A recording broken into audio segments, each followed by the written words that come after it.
Hi there, and welcome to Real Talk in ELT, a podcast about the reality of teaching English.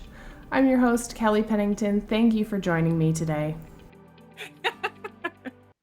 Welcome back, everyone, to another episode of Real Talk in ELT. I'm super excited today for my guests, Isabel and Ricardo. Poor Ricardo is going to have to take some serious questions from two very professional ladies here, so get ready. Let me introduce both of you before we get started. So, Ricardo Barros has been an ELT professional for almost 20 years and is currently a freelance teacher trainer. He's worked as a CELTA tutor for Target 7, Cultura Inglesa, Casa Thomas Jefferson, and CNA. And Isabel, to his side, Isabel Badra works as a business English trainer and is also a content producer. She is a private teacher and is a part of the English in Brazil team, teaching classes and producing content on Instagram. She holds a bachelor's degree in business administration, the CELTA, CPE, and she also loves dogs, books, and Taylor Swift. Welcome, everyone. Thank you, Kelly. Thank you. Here's the interesting thing is that, Ricardo, you were Isabel's tutor for CELTA, right? Indeed, yeah. That's how I met Isabel, through CELTA. So today's whole talk is CELTA related, and I wanted to get perspectives from both the CELTA tutor, and ironically enough, I've started the journey of becoming a CELTA tutor. So I find it interesting and fascinating to see both sides of the spectrum. So let's start with Isabel. How was Ricardo as a tutor? Are we supposed to be honest here? Do I have to tell the truth? Always. No, Real talk. No, just kidding. No, Ricardo as a tutor, he was fantastic. I mean, when we talk about the CELTA, we always have to take into consideration, like, it's the journey that you take, right? Where you start and where you finish. So in that sense, he was very good with his feedback. It was always very helpful. And let's say not hurtful, because some feedback can be hurtful, right? So yeah, it was good. And he was always, how can I say, available and open, because you're kind of freaking out when you're doing the CELTA, you're preparing the TPs and you're like, oh my God, what is this? How should I do this? How should I do that? So, you know, that's very helpful as well. And at the end, Ricardo really introduced me to this ELT world. I had no idea it existed before. So that's kind of where, yeah, that's where I went from after the CELTA, right? Cool. And Ricardo, how was your experience having Isabel? Be nice. Isabel was great. And I think one of the things I can say about Isabel, and that's very, it's a common question when people come to do the CELTA, is, if I remember correctly, Isabel, we had no prior teaching experience, right? You're coming from a different area. Yeah. And so this is an important starting point, I think, which is the CELTA doesn't require previous teaching experience. And some of the best candidates I have had, such as Isabel, and there was this American girl, I can't quite remember her name. But anyway, she came from marketing and she had never taught before, and she was awesome at the CELTA. So it's really not about how much experience you have as you come in, but as Isabel said, the journey. And Isabel was really committed to changing her career path, and she did great. It was a pleasure having Isabel in the CELTA. And one of the things that I think probably the thing I like the best about being a CELTA tutor is you get to meet people who are often in the beginning of their careers, and then you can see them develop, and then you feel proud of them having been a small part of their development, and that's really enriching. I enjoy doing that.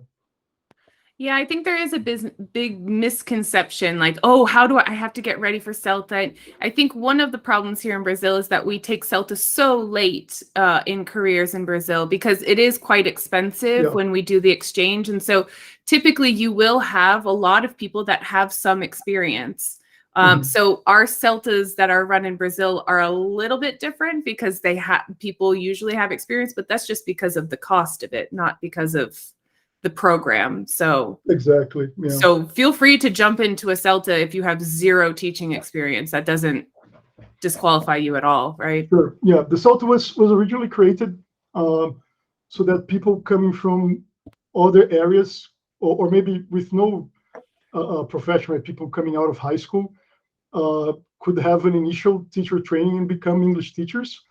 And initially, I think that was in the 80s, that was for British people that wanted to travel the world and teach English. So that's how the CELTA started. But as you said, that's not the profile of candidates we usually have in Brazil because of the costs are very expensive course.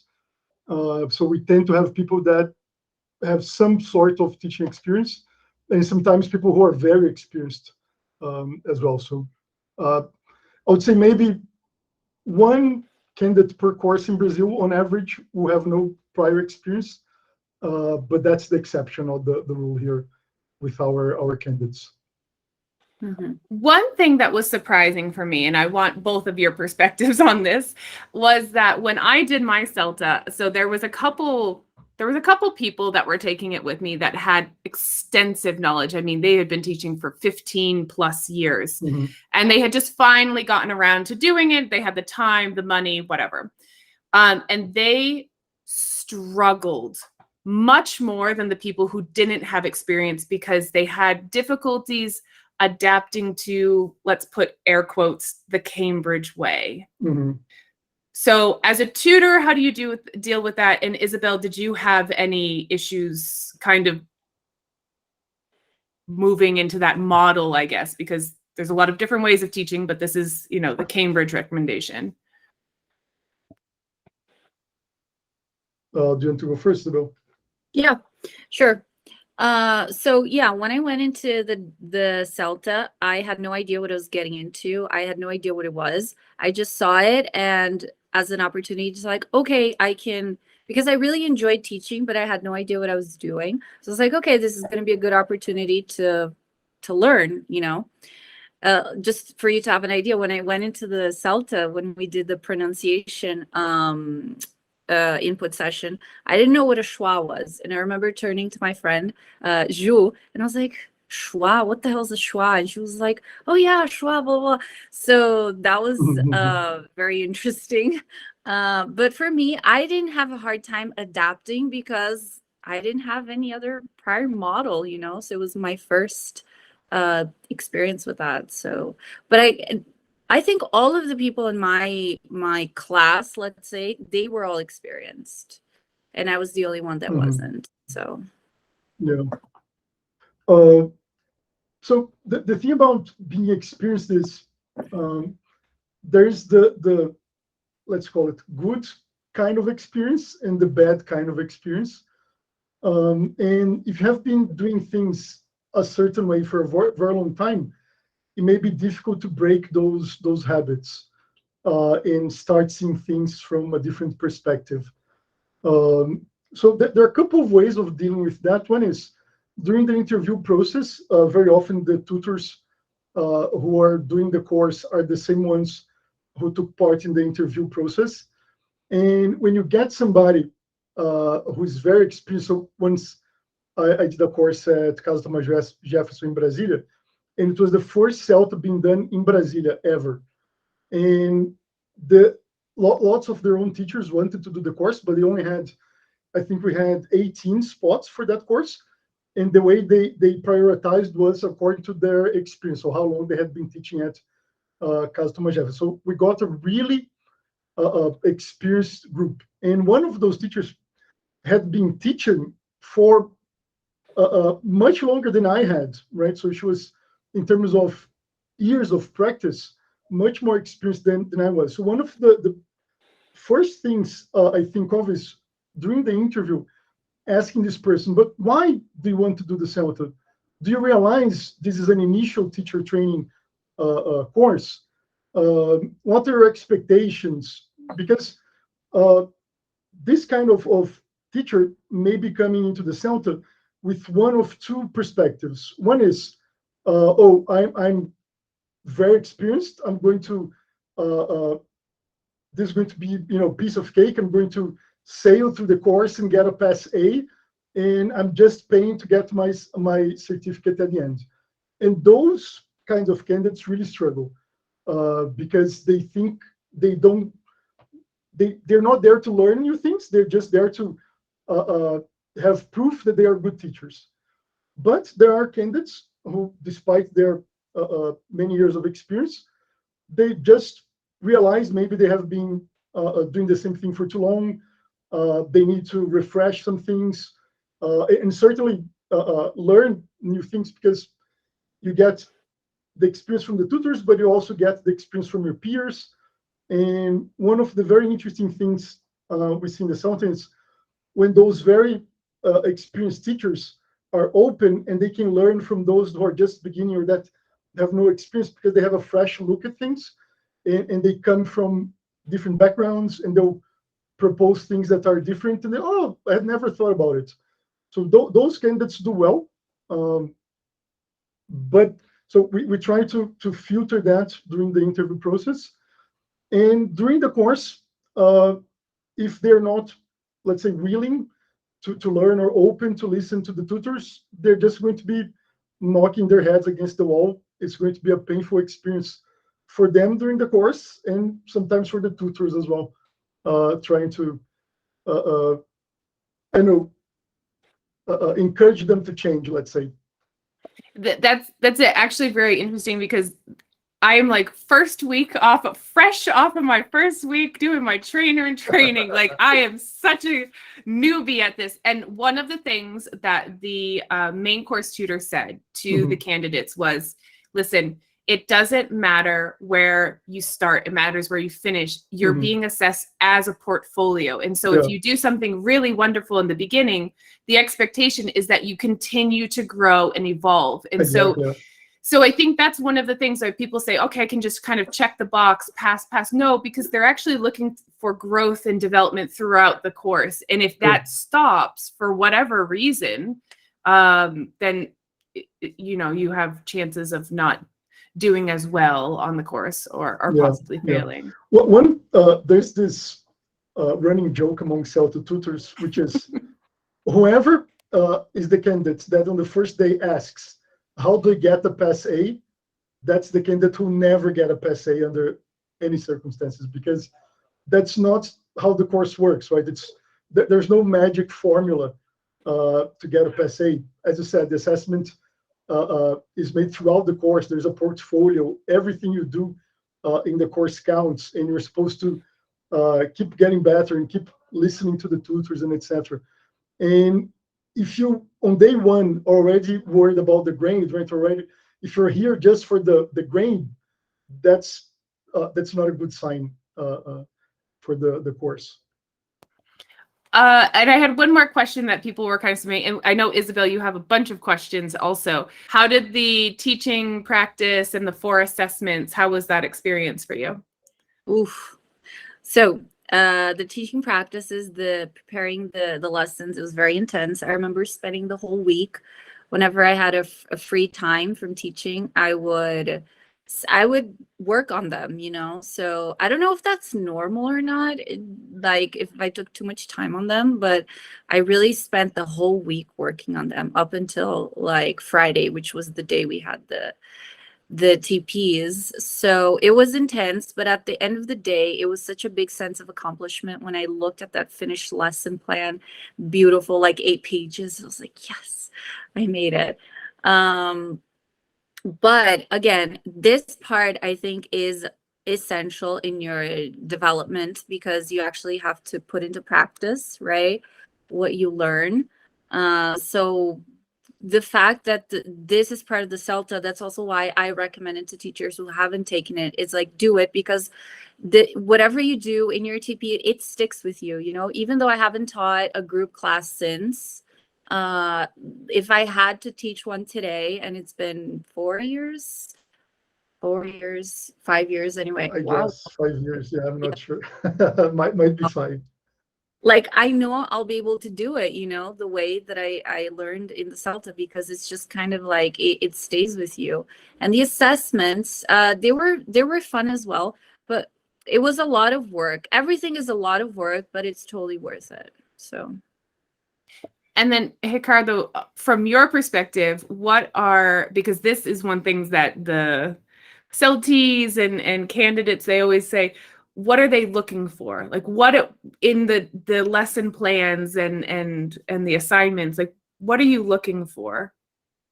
It's a really hard question. You know, it's super vague. I know that's kind of a big question. Sure. But No, but I think I can answer in a slightly vague way as well, which is we're looking for depth in this sense, and maybe not from their first lesson plan, right? The first lesson plan is really kind of trial and error. You do something so you have a starting point and get feedback on that, so you can improve for the second one. But we're looking for depth in terms of analysis of the target language that's going to appear in the lesson, or analysis of the text that they're going to use, be it a listening or a reading text. And depth in terms of the procedures, that they're describing the lesson in enough detail that you can see what the intention of the teacher was. You can see there is a plan. You can see there's a starting point and a finishing point to the lesson. And something I like to tell my CELTs is, you have to imagine somebody else is teaching you. Let's say you got sick, you can teach on that day, and you're going to give your lesson plan to this teacher who's going to be replacing you, and they're going to be able to see your lesson and teach the same lesson that you're going to teach. That's the kind of depth that we expect in terms of the lesson plan. As for the assignments, the 4 assignments are very different from one another. But again, we're looking for depth in terms of research. So some assignments will need background reading and in-text references, or depth in terms of the language analysis, be it meaning, form, or pronunciation. We expect the candidates to, as Isabel said, work hard during the week, or if they're doing a part-time course, or from one day to the other, or during the weekend if they're doing an intensive course. But that they're looking at sources, so they're looking at grammar books, they're looking at textbooks for teachers, and etc. And not only, conjuring ideas out of thin air, or saying things out of their ass or anything like that. Sorry for the. Ricardo. That's fine. It's very casual here. We love it. Yeah, no. But it's important for people to know that you have to do some sort of research, that everything that you're doing, the expectation is that even if you haven't had any teaching experience, you start to base a little bit of your teaching practice on some good principles and some, be informed about things. So that's nice to reinforce. Yeah, absolutely. I think there's, let me just look up an acronym. Yeah, there's this thing called the QCF in England, Qualification Something Framework, and CELTA is a level 5, which means the level of depth is the same of an undergraduate course. The CELTA doesn't replace an undergraduate course in any way. It's a course that can be done in 1 month, right? And undergraduate courses often take 3, 4, 5 years. But the level of depth in terms of research, in terms of reading, in terms of the complexity of the assignments and the lessons, is what you could expect from an undergraduate course. I think that maybe helps paint a picture of the kind of things that you'll be asked to do and read and carry out during the whole course. I think it does actually help, because sometimes people think, oh, it's just a course. Well, no, it's going to be a course at this level, and the written assignments are expected to be at that level with the citations, etc. So exactly, if you can imagine yourself doing this, a teaching course in a university, then that would help for you to understand how much academic type of writing you're going to have to do and what level. Sure. And you also have to have a C1, at least a C1 level of English, right? Yeah, absolutely. And I'd say that's the most important thing for people that are thinking of doing the CELTA. So we have said, and we have emphasized, no prior teaching experience is required, but having a good level of English is very important. And if we're being quite honest, sometimes the centers need that last candidate, right, to beat the 10th candidate or the 12th candidate, or the person that's going to make the CELTA group have an even number of candidates, because odd number of candidates is awful for the tutors, and the centers naturally want an extra candidate because of the money and etc. And sometimes they squeeze in somebody whose level of English may not be a C1, C1 plus, and those people tend to struggle. So I joke that I have only failed 1.5 candidates in my CELTA career. 1.5. Yeah. Okay, how? There was one who I wanted to fail, but I was convinced otherwise. Was he in your group, Isabel? I think it was. I think it was, yeah. So Is it a personal reason, or? I was outvoted. No, I don't think he did well enough Oh, okay. to be granted the certificate, but I was outvoted. Anyway, but the one person who actually did fail was because of his level of English. And there was another candidate who was close to failing, and she struggled because of her level of English. So the kind of candidate who she was working hard, so she could, for instance, analyze language and anticipate problems, but then during the lesson should make the same mistakes that you'd expect students to make, or should struggle writing her assignments because her level of English was not enough for an academic type of writing. So if you're unsure whether your level of English is good enough for the CELTA or not, ask somebody you trust. If you haven't taken the CAE certificate, right, or if you haven't taken the IELTS or the TOEFL, that will give you a good idea of what level you're in. Ask somebody you trust for their honest opinion, because this is the most important thing, I would say. The level of English and having the right attitude, right, being open to feedback, being open to, I mean, I don't understand why you'd pay 4 or 5 grand for a course and not be open to those things, but I have seen that more than once. So I mean, sometimes it's also the delivery of the feedback, because I've told this story before. I cried on my second day of CELTA. But seriously, I cried after. I mean, everybody had gone, and I did it hidden because I have to save face, But I cried because the way that the feedback was delivered. Now, the tutor was kind. He's a very nice person. I still have contact with him. But the way that he said something, he actually said, "You don't have a teaching voice." Ooh. And yeah, it was quite like a harsh statement. And but I wasn't sure what that meant. It wasn't necessarily that it was feedback. It was like, what do I do with that? I'm not sure where to go. So I think sometimes, the feedback is, tutors have to be very careful about that, because you can't just, throw something out there and not think about it beforehand. Yeah, I'll say crying in the CELTA is Listen, more or less common. Don't judge. Don't judge. No, I don't judge at all. Isabel, did you cry? Sorry. Did you? I don't think I did. No. Oh, you're better than me. Yeah. And sometimes it's the tutor's fault. Sometimes it's not, right? I can give you two examples. During feedback, right? That's when the crying usually happens. Or right afterwards, right after people have left. But anyway, and then the other candidates tell you about it. Oh, X, Y, or Z was crying in the toilet or something. But so I was giving this feedback. It was an excellent class. I was very happy with it. And the candidates start crying. I was like, you do understand that the class was good, right? That you did this and that and it worked. They said, no, I do, but it's been so much pressure and I haven't had any support from my family and whatnot. So she was just kind of letting it go, because it might have been an intensive course. I think the intensive course kind of brings that out in people more often than the part-time courses. So this was not my fault at all, right? She was just under a lot of pressure. Okay. So you're just removing that. At least one time that it was clearly my fault. This teacher was teaching Will and Going To. And that's a particular pet peeve of mine the way people teach will and go into kind of trying to come up with rules that are simply not true. But the thing is, those rules often appear in course books, so right, they're just regurgitating that. And I was really upset with the candidate because she just confused students. Right, it was clear that students couldn't differentiate one from the other because she didn't help them. And I might have raised my voice.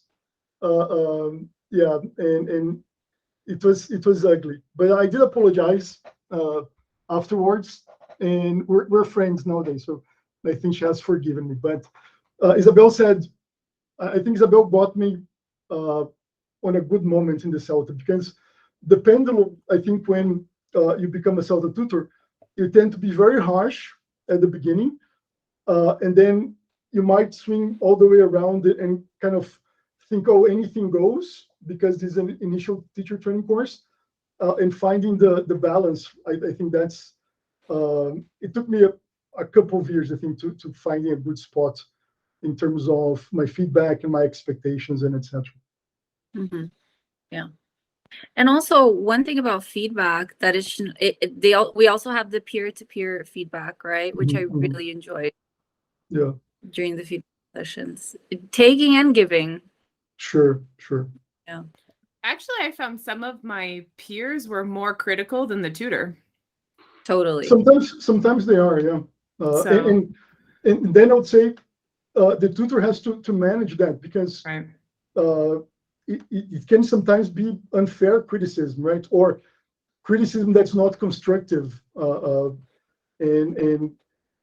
it may be, come from I don't know, being naive, maybe not thinking that's going to hurt the other person, and sometimes I think they're just trying to be mean on purpose for whatever reason, and we have to try to curtail that. But when the group kind of meshes together, and they're supportive, I mean, they are giving feedback, right? And they're saying, oh, this didn't work, I think you should try this or that way. So not they're just patting people in the back and saying everything's fine, because that's not useful. But when the feedback, the peer feedback is done in a way that's constructive, that's when the CELTA is at its best, I think. When you're learning both from your peers and from your tutors. Speaking of constructive feedback, this one stuck with me was peers told me, oh, you say good pronunciation a lot. Like, instead of giving other feedback, like good use of the structure, I remember I used to say, oh, good pronunciation. I remember it to this day, because I catch myself still saying good okay, let's give feedback on other things. On something else, yeah, that's nice. Yeah. I still remember a couple of things that I was told in myself as well. Yeah. Anything you want to share? Or that my tutor complained that I didn't make a final stop when I wrote sentences on the board, and I really didn't. And to this day, sometimes I forget, but I can still see her tell me, Ricardo, a sentence needs a stop, right? If you're writing a sentence on the board, it needs a stop. So punctuation is important, and I agree with her. So I still remember, I can still see her telling me this. Okay, Isabel, I think you had a bunch of questions too, so let's grab yours so we don't go hours here. We could go hours. No, just kidding. She would love to chat with us for hours. See? Yeah, well, I'm free. I have literally nothing better to do. Oh, that makes us feel terrible about ourselves. At least try and prioritize us. All right. Okay, this is a good one. It's in Portuguese. Should I say it in Portuguese or in That's English? fine. Yeah, that's fine. Yeah, okay. Quais os principais conselhos para conseguir fazer o CELTA intensivo de forma proveitosa? I think, Kelly, did you do the intensive CELTA? I did do the intensive. Yeah. Did you too, Ricardo? Yeah. You did it? Yeah. Do you want to take it? You can go ahead, jump in. Well, I think, and that is not actually connected to the course itself, but making sure that the other people in your life know about the course and how much time you need to dedicate to it. and that they're ready, you know, to support you or not to put extra pressure on you. So, for instance, there are candidates that come out of an intensive course very happy about the relationships because they say, oh, my husband, my wife, whenever I got home, they were ready, they had cooked, they had cleaned the house, they had done this, they were waiting for me, and they're very happy about the support they get. And there are others that, you know, they say, oh, my partner doesn't support me, he complains I don't have time for them, and that kind of thing really affects teachers' performance in the course. For instance, the same course in Brasilia that I mentioned before, there's this candidate who was doing really well in the first 2 weeks of the course, and then in the final 2 weeks, she started to, you know, slack, and her lesson plans became less detailed. She missed a deadline, and I remember talking to her. I said, "What's, you know, going on? Because you're doing so well." I said, "Oh, in the first 2 weeks, my kids were on holiday. They were on their grandparents' house in another city, and now they're back home, and my life's crazy, and I simply don't have time to do, you know, as much time to dedicate to the course, and her performance suffered from it. So having a plan, you know, for your life, whatever responsibilities you have, right? I think is very important when it comes to the intensive CELTA. What else would you add, Kelly? I would add, I'm a neurotic type A personality, shockingly. So what I would add was one thing that I did. Well, I didn't get divorced from my husband, so yay for me. He was very much knew what was happening. But I did kind of organize my life in terms of, I mean, it was actually the stupid, simple stuff that made life easier. So I did the intensive course, and I had contracted someone to deliver lunch to me every day. So, and all of my other friends, they're like, oh, it's lunchtime, we have to go out, and then we have TPs after lunch. And I would just sit there and I would eat lunch in like the little cantina thing, because I had already arranged for people to bring lunch to me, and I didn't have to think about lunch. It was coming. So had some marmitas. What was the other thing that I did? Oh, I organized my agendas on the weekend. So like things that I had to do for the house, grocery shopping and paying bills and things like that, I had time blocks. And then the other thing was I found friends. I made friends in CELTA, and we shared resources, and we had a shared drive where we would upload some of our stuff onto, and we would check each other's work. Because when you're doing it intensively, I feel like you lose a little bit of the quality. Just because you have to do it fast, you know, you teach every other day, and it gets a little messy. So having a friend that you trust, an extra set of eyes, checking your assignments and checking everything else, it was helpful without that feeling like, oh, they're going to copy me or they're going to take, it wasn't that. We just needed to make sure we were all surviving. So I think that was helpful as well. Yeah. Yeah, that's fundamental. That's good advice. Yeah. Having friends. Yeah. It's not a competition. I think sometimes people think it's a competition. It's really not a competition.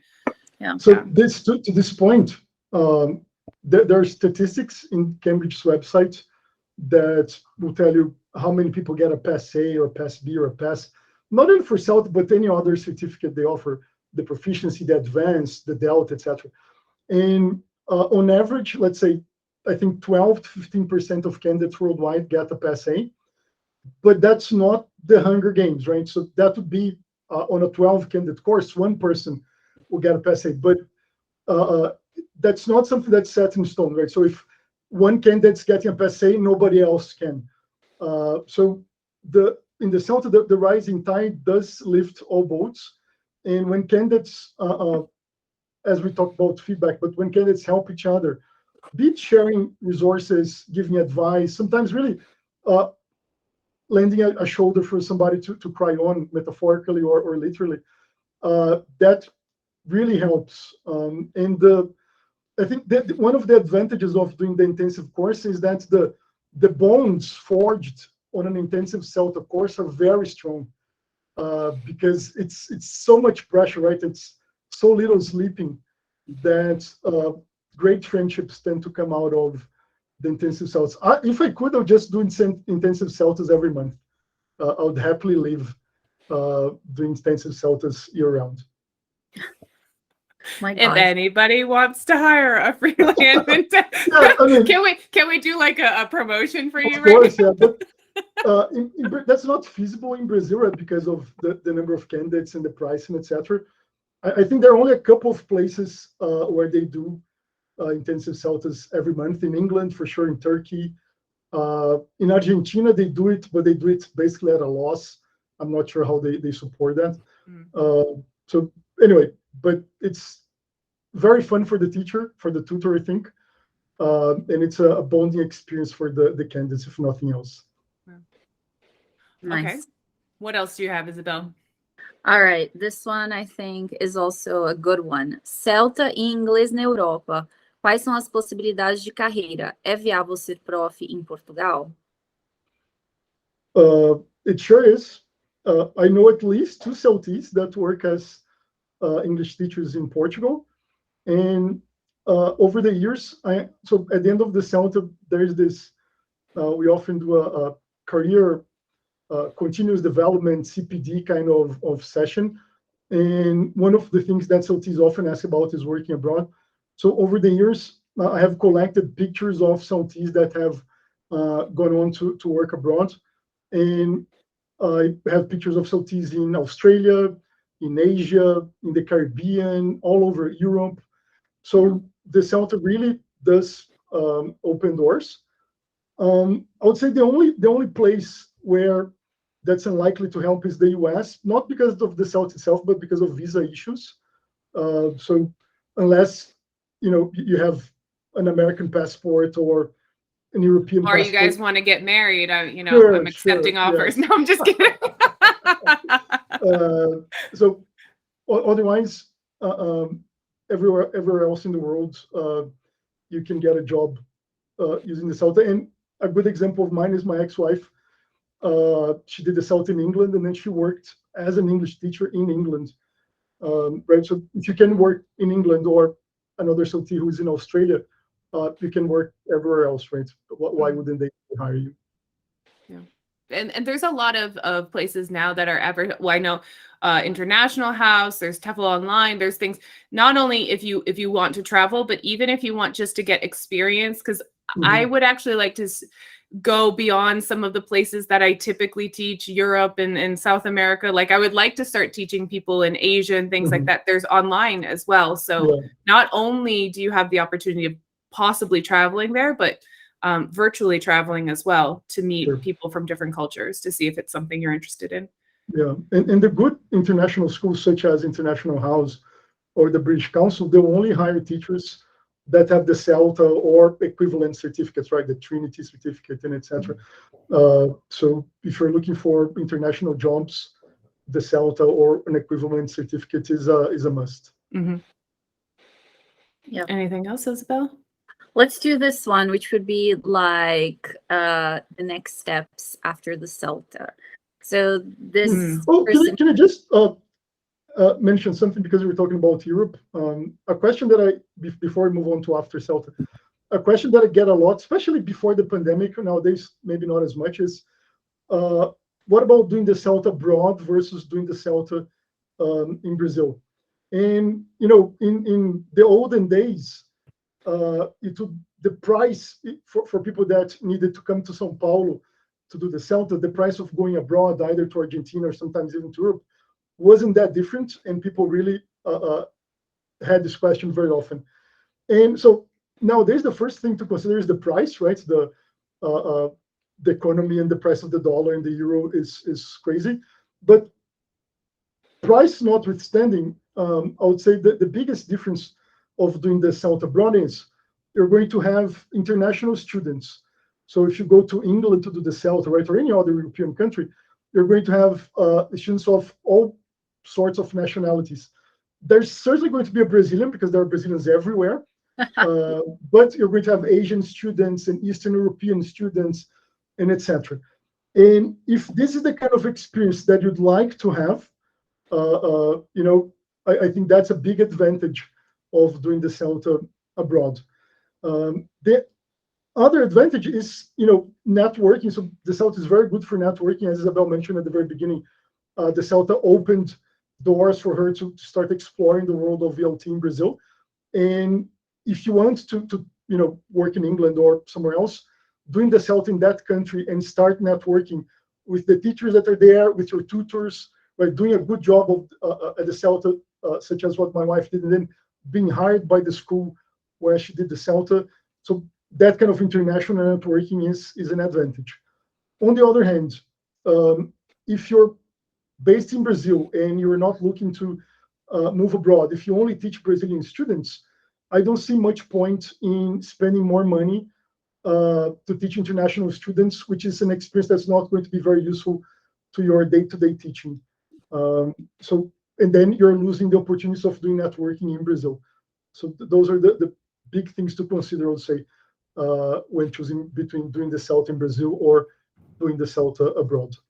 Actually, adding to that, there's other choices that you have to make too, because you can do the CELTA face-to-face, you can do it online, and you can do it mixed. So there's three options for you. So if you're... Can I add the fourth option? Yeah. To that? So when it comes to the online CELTA, there's also the possibility of doing the online CELTA using Cambridge's Moodle platform. Yeah. And the possibility of doing the online CELTA, which is fully face-to-face or fully live, right? And that, in my opinion, is a much better option. Like synchronous, asynchronous for the input sessions, right? Yeah. So face-to-face is great. I would highly recommend doing face-to-face if that's possible. There aren't many schools that are doing the face-to-face CELTA in Brazil at the moment. I'm not sure when they're going to be back. So both of the centers I have been in touch recently are doing it fully online and might have face-to-face CELTAs next year. But that really only happens in São Paulo, basically, right? Sometimes they have one in Rio, sometimes they have one in Belo Horizonte. But for people who live everywhere else in Brazil, they would have to come to São Paulo and spend a lot of money in accommodation and tickets on top of the CELTA. So that tends not to be feasible. So they would often opt for the mixed CELTA, which is you do all the inputs and kind of the theoretical part of the course online and come to the center usually only for 2 weeks to do the teaching, or doing the fully online, which is the most common one nowadays. But I was thinking about that as I was reading my administration book. Yeah. I was thinking about that, actually. I was like, well, it would be interesting if because people choose it for, obviously, transportation, like you said, having the cost of accommodations. But then also, what are you going to be doing? Just like you said, for whether you go to Europe or whether you go to a different center or you stay here, located in Brazil. What are you going to do afterwards? Are you going to be teaching face-to-face? Are you going to be teaching online? Absolutely. Would it be good for you to know both or one way? So I think people need to also make that consideration, not only... Absolutely, yeah. Part of the new CELTA, they updated the handbook last year, I believe, is whether you're doing the online CELTA or the face-to-face one, there needs to be a session where you kind of compare and contrast both types of teaching. So even if you're doing a fully online CELTA, you're going to talk about face-to-face lessons and how things apply or how things change in face-to-face lessons and vice versa. But it's not the same as actually teaching and writing on the whiteboard and etc. But I mean, again, I would recommend the face-to-face CELTA if that's a possibility that's available to you. But Brazil is a huge country, and even putting that aside, there are no face-to-face CELTAs being run basically at the moment. So online is your only option. So let's go. Are we going back? Are we going back to the other one? Yeah. Post CELTA, Isabella, is that what it was? Yeah. Let's do it. All right. So let me get the question here. Which is kind of... All right. Quais os passos entre CELTA e Delta? That's a big question. And one that I think Cambridge has muddled even more in the past few years. How long did you take, Kelly, between doing the CELTA and starting the Delta? It was 5 years. 5 Mhm. years. Yeah, mine was 4. Yeah, 4 years. And there's no, right number for this for sure. But I would say on average 3 years is what I would say most people recommend. Does that sound right to you, Ken? Kind of. Well, Jesus, there's a motorcycle. Kind of. I think it depends because Mhm. they used to have the ICELT, Yeah, right? And yeah. that was kind of the buffer in between. Mhm. And one of my colleagues did ICELT afterwards and she loved it. But I did the advanced methodology at International House and I Mhm. loved that course too. But Mhm. I think it depends. You could do it in 3 years. I just feel like it took me a little bit to kind of get into my own Yeah, teaching, right? I mean, Isabel, you're thinking about going into it now. So Yeah. don't you feel like you needed to have time though? Yeah, you do, especially after leaving the CELTA, with so much new information and you're still digesting it. It took me, I don't know, like maybe a year to make sense of everything that I had learned Mhm. in the CELTA. So for sure. And then you start getting into your own kind of teaching way vibe. You start attending courses, learning more, developing. So it does take a while. Yeah. And I think that's fine too. Don't rush it. Oh, absolutely. Yeah. Yeah. I think there are a couple of things that can serve as a barometer of whether you're ready for it or not. There's an old quote from Luis Otávio Barros, hashtag not my brother, who he answered a similar question to this, like, when are you ready for Delta? Back in Facebook, and I have a screenshot of that, but I'll try to summarize it here. So we just came back, all three of us, from the Breast Tissue International Conference last month. And imagine yourself at the Breast Tissue or any other conference, right, for teachers. And when you're looking through the booklet with all the sessions and workshops and whatnot, if you look at a session that is more theoretical in nature and that attracts you, if that's something that, I'm interested in this kind of topic, that's a good sign that you're ready for the Delta. If you're going to the conference and looking at sessions that are more like practical tips or movies and songs, and that's the kind of thing that interests you, you're probably not ready yet. And there's absolutely nothing wrong with either type of session, right? I'm not saying that one type of session is better than the other. But in order to do the Delta, you need to be ready to absorb theory at a much higher level of depth. So we talked about the QCF earlier on, that the CELTA is a level 5. The Delta is a level 7, which is at the level of a master's degree. So you're expected to read and write about theory in more depth than you did at the CELTA. And as we have all said, it takes time for these things to sink in, right? The things that you discuss and read and write about in the CELTA, for them to be automatized and for you to fully understand why you're doing certain things, it takes time and usually years, I would say, between one and the other. Yeah.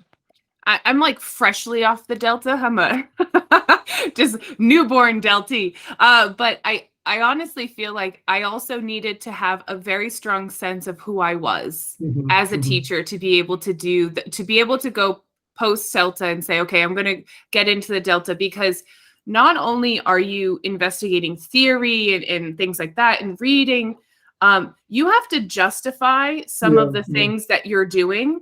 And again, there's no right or wrong way of teaching things. It's just you have to be able to say, well, this is my belief system. Here's why I believe that. Yeah, there's a lot of talking and writing about beliefs, right? Right. And so if you're not very comfortable in who you are as a teacher, why you believe these things, that's going to be very, very challenging for you to complete the assignments and to so you have to really feel comfortable with yourself as a teacher. Yeah. I think that the big problem nowadays is because there's no ICELT anymore, and Cambridge hasn't really provided anything else that is this buffer in between, right? They came up with the CELT-P and CELT-S, but those are being phased out as well. They created Train the Trainer, but that's also being phased out. So people, I feel like they are at a loss at what to do. So they tend to jump into the Delta because that's the next thing, right? There's not much else maybe, or they don't know what else to do. So I think a question maybe for if I can ask questions here is what else is there? So Kelly mentioned the Ricardo, you can do whatever you want. Yeah, okay. So Kelly mentioned the one of the teaching certificates offered by International House. I think that's an area where Brazilian teachers don't tend to think about those kinds of certificates. The one I did, in order to be an online CELTA tutor, when you do the Moodle, you need to have done the online moderating certificate or an equivalent, right? But the one I did was from International House. And they offer lots of very good stuff for teachers. So looking for other courses, short courses or certificates that are not, the ones made available by Cambridge, I think is probably the way to go in between, because teachers that have done the CELTA and that are looking to doing the Delta, they don't want to spend these 4 or 5 years, 3 years, however many years not doing anything, right? You probably want to keep studying, keep developing. And there are lots of good courses, either by freelance teachers such as myself, for instance, or can we plug you again? Do you want another course, advertisement? Yes. Or many other great teachers in Brazil and abroad. And then certificates and courses by institutions such as International House or Troika or Seven that offer, sometimes short courses, one-day courses, sometimes semester-long courses. I would say those are the kinds of things that you need to look for. The only thing is, after you have done the CELTA, there going to be some courses that are, let's say, beneath you. And I don't mean in the sense that just they're going to tell you things that you already know. So just need to be careful not to go for, oh, this looks cheap. This, I'm just going to do it for the sake of doing something. And then you're just kind of wasting your money on something that's not going to add to your experience or your expertise. Just another quick comment on that. While you're looking for courses, I know that Isabel and I are kind of the business English ladies. I also did some things just kind of off to the side about business. So I was kind of learning and niching myself down, because one of the things in Delta is that you can do module 3 on a specialism of your choice. And so getting really familiar with a specialism also is a good option, because then you have a lot of contact and understanding to be able to write at least the module 3 paper there. So, it doesn't necessarily have to be only English language teaching related. You can start looking out, at development of young learners and, the whatever floats your boat, I guess. This reminds me kind of, if I can give a piece of advice for people who have done the CELTA and are looking to are thinking about doing the Delta, I would say the less time you take in between CELTA and Delta, the more time you need in between modules. So if maybe against the advice of your tutors or colleagues, you're going to do the Delta after a short period, having finished your CELTA, I would say do one module, at a time and space things out, because for you to do, let's say, all of them in 1 year or all of them at the same time, such as what Kelly did, you do need to be both very organized, very experienced, very good at English. So we mentioned the C1 level that is necessary for the CELTA, and for the Delta, the C2 level is necessary. And you really need to, your English needs to be in top shape to write the assignments and the essays, because there's so many things for you to think about and worry about. And if your level of English is one of them, you're likely, going to fail. So have that in mind as well. Yeah, for sure. I got a taste of the Delta, which I took the prep last year. Mhm. I didn't finish it, but that's for another time. Yeah, But yeah, I got a taste of it. The reading is tough. Yeah. it's heavy. Yeah. If you're post CELTA at this point and thinking about, well, what am I going to do next? Just get your proficiency up. I know that I haven't written Delta level, master's levels, text and essays and things like that since I was at university. That was the last time that I really had to sit down and write academic text.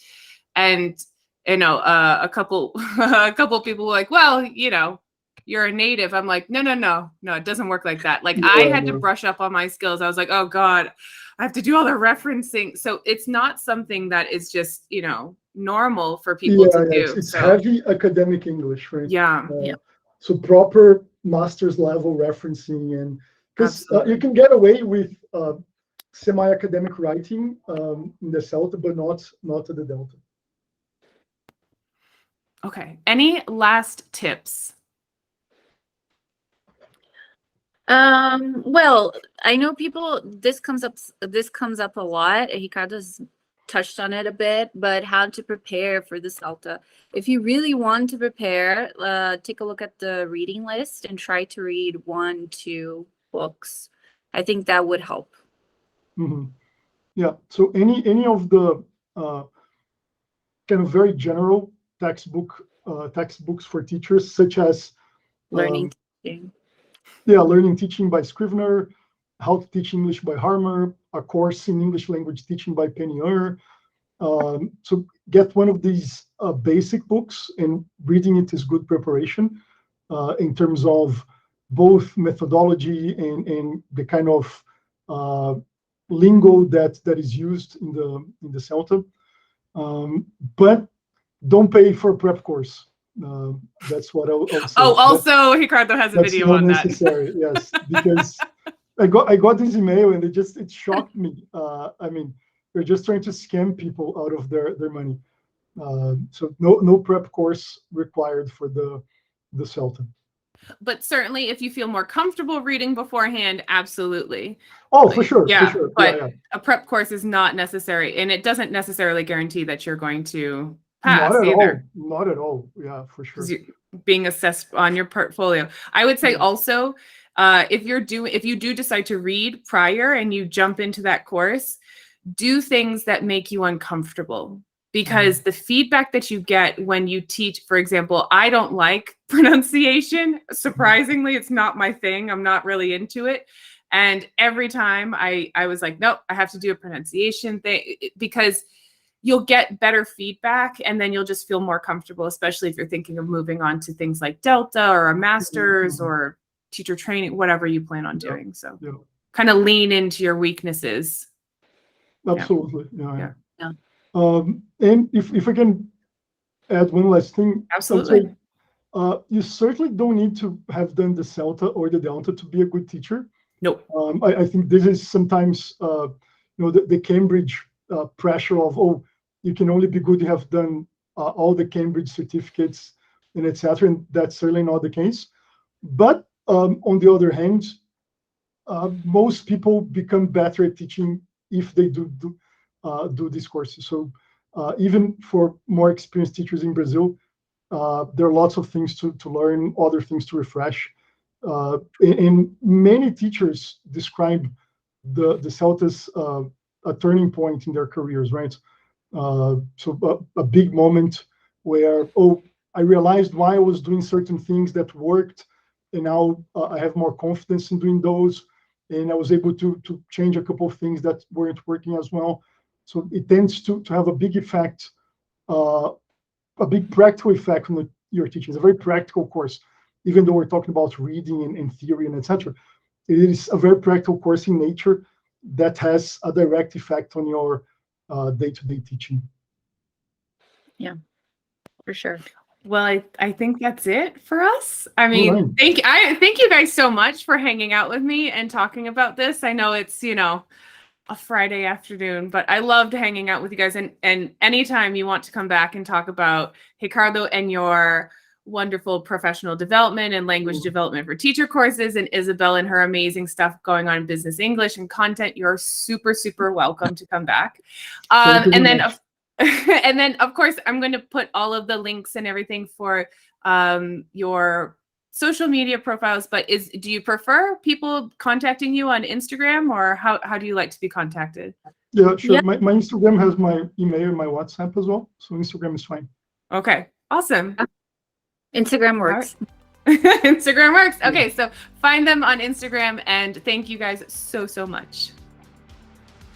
Ready to join the conversation? Head on over to Instagram at Real Talk and ELT Pod or at Kelly Pennington ELT and send me a message. That's it for me. Take care of yourself, your health, your vibe, and your tribe. Until next time.